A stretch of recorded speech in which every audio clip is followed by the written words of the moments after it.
Hey guys, Tom itself here. Welcome back for some more shotgun probability.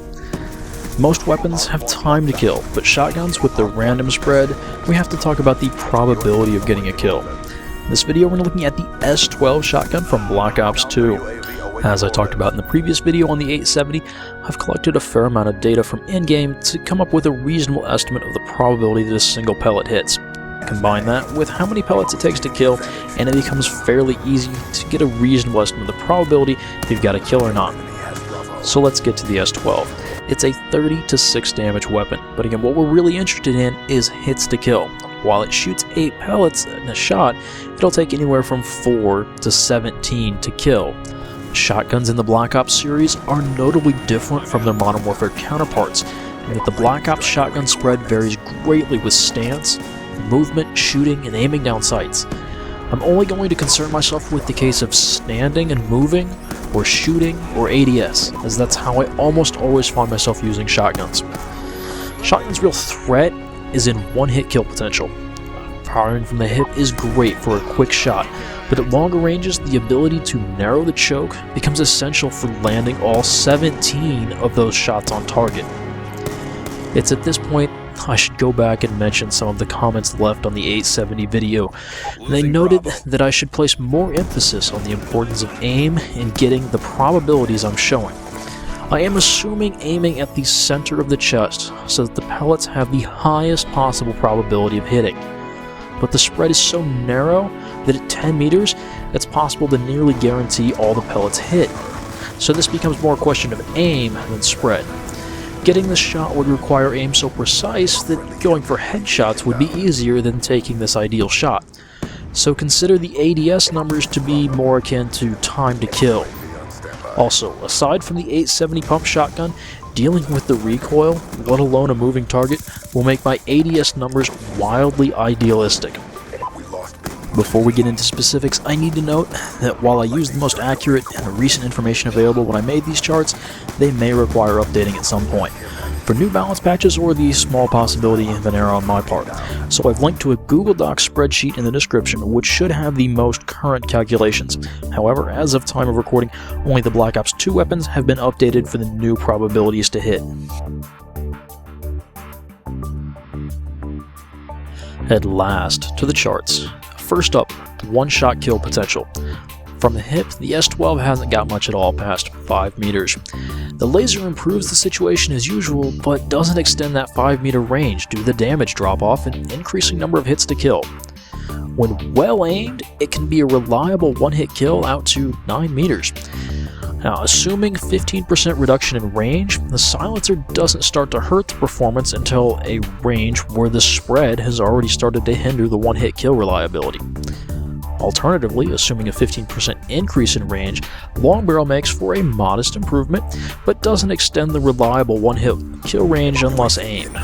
But at such a range it will be difficult to judge if the long barrel or aim is what made a difference. Though, considering how many rounds the S12 can fire, the long barrel may be a more practical choice than it was on the 870.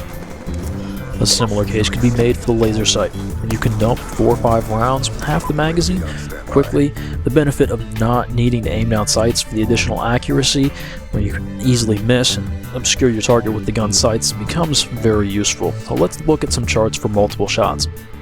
And I am pleasantly surprised, especially with just normal hip fire and the laser hip fire, how far you can get, even on just on the second shot. It's still not that far, honestly. 10 meters really isn't that much. The third shot doesn't push it much out further, but, well, if you're aimed down sights, it's going to take you 4 perfectly placed shots in order to reach out to the maximum range of almost 16 meters reliably. So, a gun doesn't have a whole lot of range, and it's going to take several shots. The one-shot kill potential really isn't there, but it can get the job done. I have to say that I'm not a fan of this gun.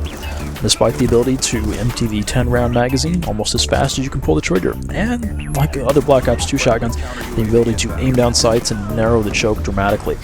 The range is still just too limiting, and I don't feel like I can move around most maps with any degree of safety. I run through far too many longer lines of sight that are outside any effective range of this gun. So what I end up doing, if I'm using it, is relying on my sidearm, my explosives and my concussion grenades in order to get myself into positions where I can use the gun, where I can essentially just hit fire it twice and know the guy's going to be dead.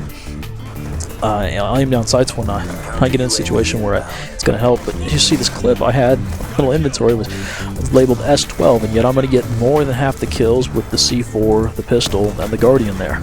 It's just, I don't feel comfortable taking out the S12 until I'm in those super close quarter situations. I can't even shoot all the way across most of the rooms in this game. And that also means that because you're getting into lots of close gunfights and you can't move around a whole lot, that I think anybody who's used this gun has said fast mags is useful, and I would definitely agree with that. So, choice of attachments, long barrel, laser sight, fast mags, and especially for those bloodthirsties, you get the camo challenges, the suppressor isn't terrible. Just getting in so close, trying to pick people off, they can be a challenge. But anyway, I finally earned gold camo on this gun, and I think this clip sums things up fairly well about how that whole process went. The most important part when it comes to using this shotgun when it's a very, very limited range is just to find places on maps where you can get people within that range and not to leave. This very limited space where that actually is true. You can't even shoot across a lot of rooms. It's kind of ridiculous. I honestly find it fairly hard to rush with shotguns because of that very limited range, at least with the S12 and the 1216. You're going to have to stick your head out there far enough at some point that people are going to be well outside of your range, and there's just no way to get around it. So it comes down to careful movement and coming from directions they don't expect in order to get kills, get in range where this thing actually has an advantage, which is fairly short. We're talking about trying to get people within 5 meters here or so. Things like VSATs help quite a bit, though, on sneaking up on people. I'm sorry I didn't get this video out sooner. I was planning to, but, well, it takes a little while to put everything together, so hopefully I've figured out where everything goes, and I can get the 1216 video out before too much longer once I get the updated damage numbers from the patch. I doubt they changed too awful much, but, well, look for that coming up. I was going to do a commentary on double XP, but it felt very odd doing a commentary telling you that it wasn't terribly important, and then actually go to the trouble of making a whole commentary on it. That seems silly. Anyway, hopefully get some more videos out soon, including some more shotgun probability. But thank you guys for watching. I hope you enjoyed it, and I'll see you later.